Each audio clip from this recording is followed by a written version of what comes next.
Hello and welcome to the Joe Ligato Show. I'm your host, Dr. Joe Ligato, and today we're going to be continuing to go over the Edelman Trust Survey of 2023.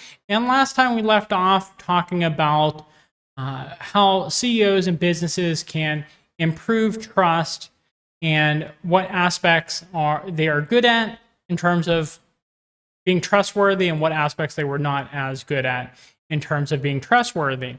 And you don't need to go back and see the other parts to understand what we're going to be talking about. These are really separate but related slides, tables, figures, graphs that we are going over that provide some parts of the picture about why or why not you should trust various institutions within society, primarily Western societies. This is about 27 different countries that are being surveyed here, and I believe it was over 20,000 people being surveyed as well. So we see here improve economic optimism. Okay, so invest in fair compensation, local communities, and skills training. So the question is, CEOs are obligated to pay a fair wage, ensure their home community is safe and thriving, pay fair corporate taxes, and retrain employees. Okay, so let's take these one at a time. So pay a fair wage. We know that, at least in America, that compensation and productivity decoupled back in the 1970s. And so productivity is rising twice as fast as compensation is rising.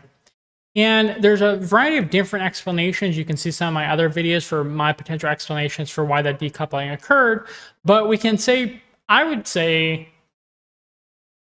relatively unequivocally, we could say that fair wages are not being paid to workers in America right now. And I think most people would agree with me there, just because of the fact that they are seeing that that their wages aren't growing. They're not able to afford a house anymore. They're not able to afford to have a family. They're not able to afford to eat, et cetera, et cetera. So ensure their home community is safe and thriving. Well, obviously that's not occurring either. The most economically productive areas of America are also the areas that people are leaving from in droves because of the fact that they are not safe communities.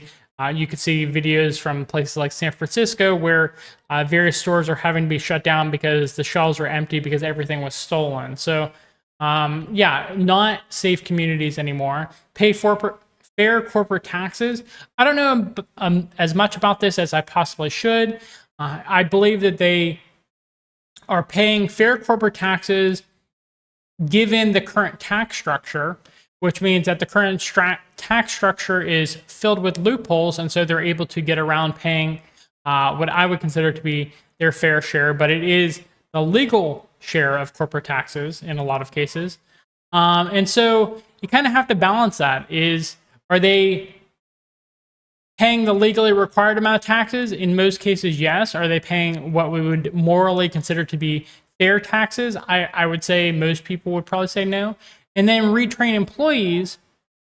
Well, one, you have to make sure that if you're retraining them, that they're going to stay at your company. So you have to offer some type of path towards success, path towards advancement within your organization. And I would say most organizations are not doing that. That's the area where my field specializes, industrial and organizational psychology. We focus on training in the workplace, and companies are really bad at training properly in the workplace. Use the power of brands to create a shared identity. Okay, so brands are celebrating what brings us together and emphasizing our common interests, which would strengthen the social fabric. Okay. Let's see where brands are most important here. Interesting. Kenya, Indonesia, Colombia, India, Mexico are your kind of top 5 there. United States is far lower than I was expecting here. I don't know what I would really say about this. I mean, I guess you could say this is maybe a form of nationalism where people like name brands from their own country and they want to see that.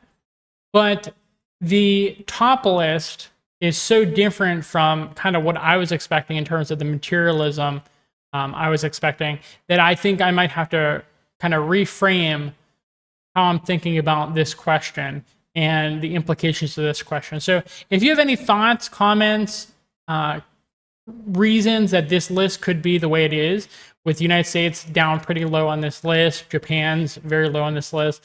If you see any patterns, anything you can think of here that would explain the list, please let me know, because I'm curious myself about just kind of like what's going on this list. What's the importance of brands celebrating what bring us together? Something I think they should have done here is they should have shown how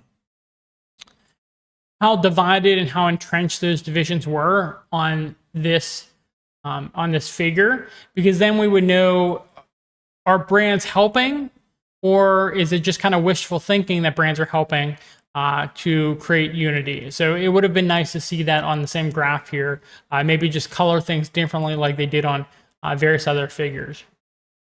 Hold divisive forces accountable. Percent who say, I believe CEOs are obligated to defend facts and expose questionable science used to justify bad social policy. That's a concerning number.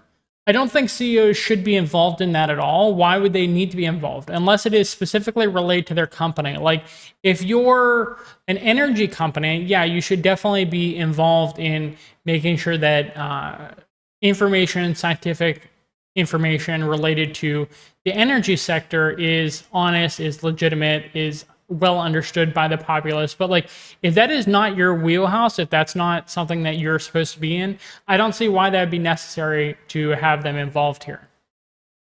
Pull advertising money from platforms that spread misinformation. Okay, 71%. Okay, so in terms of platforms, I think that's concerning. I think a more fair case here, and I don't think people understand this, is the difference between publishers and platforms. Yes, it's probably legitimate that if you don't agree with the things being said, that you should pull your advertising money from publishers who are putting out that information. Whether it's misinformation or just things that your company doesn't like, it doesn't align with, fine, pull that. But platforms are things like social media, which is really the town square of our time. And so saying that 71% believe that advertising money should be taken away from those platforms, not publishers, but the platforms, that's extremely concerning, because that influences things in a very unfair way, which I do believe does silence free speech. And free speech is extremely important. You don't have to listen to it. So there should be a block feature in various social media where if you don't want to hear it, you don't have to. But silencing people from talking in what is considered to be the modern day town square, that's very concerning. And if you don't agree that it's the modern day town square, please let me know in the comment section why, and what is the alternative potential town square. Because to me, it seems relatively clear that social media is a town square. It's really the only place people gather anymore. They don't gather in community centers. They don't gather in actual town halls. They don't really gather in religious institutions anymore. They pretty much exclusively gather in various social media platforms. And again, remember, platforms versus publishers. Support politicians and media that build consensus and cooperation. I guess companies could do that, but I don't know if it's their purpose, if it's the point of their platform. So one, I just don't like these questions in general. And two, I think they should have clarified what they meant by certain points here, because it's not necessarily obvious. Okay, so here we have this timeline, or navigating a polarized world. Business must continue to lead as the most trusted institutions. Business holds the mantle of greater expectation and responsibility. Leverage your comparative advantage to inform, debate, and deliver solutions across climate, diversity, inclusion, and skill training. Okay, again, it should only be related to that organization. If you're doing that for some other purposes aside from for your organization and for things relevant for your organization, I think that's a step too far. Collaborate with government. The best results come when business and government work together, not independently. Okay, I guess that makes sense, but you have to decide who's on top in that dominance hierarchy. Is it government or is it big business? And some forms of that synthesis of that collaboration is considered fascism. So just want to figure out what is acceptable behavior between these two different types of organization.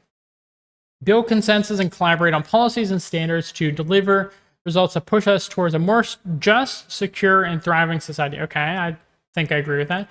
Restore economic optimism. A grim economic view is both a driver and outcome of polarization. Okay, so if people are unhappy with their financial situation, their economic situation, that leads to polarization. But if you're polarized, that leads to more grim economic consequences, because trust and cooperation is extremely important for creating a thriving society. Okay, so bidirectional causal relationship there. Invest in fair compensation, training, and local communities to address the mass class divide and the cycle of polarization. Okay. I do wish that they had said somewhere in here, like, if your CEO is getting paid 300 times your average worker, maybe that's not really fair. That's not equitable. That's not a good thing to do, because that's working under the assumption that they're doing 300 times the value of work, which I don't think is a fair thing to say. So finally, advocate for the truth. Businesses have an essential role to play in the information ecosystem, be a source of reliable information, promote civil discord, and hold false information sources accountable through corrective messaging, reinvestment, and other action.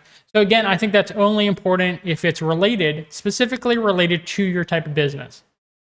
Okay, I think we're going to stop it there. I'm going to have probably one more video going over this supplemental data. So what we saw so far was the data that they wanted to show you. And this last video is going to be on what did they collect data on that they didn't necessarily want to show us. Okay? So I think that's of interest. I think that's really important, because they're really putting their best foot forward. They're putting the data that they want you to see in the actual report, and the supplemental data is just everything else. So stick with me for that last video. I believe this is part 6, I believe, and then that last video will be part 7. So we're just going to have a week discussing the Edelman Trust Survey. So I hope you either watched or plan on watching all of the videos in this series. Thank you for watching. Please give us a thumbs up. It helps us in the algorithm, and subscribe to our channel for more content. If you have any questions, comments, concerns, I always read them. Please put that in the comment box below. And thank you for watching, and I hope you have a good rest of your day. Bye.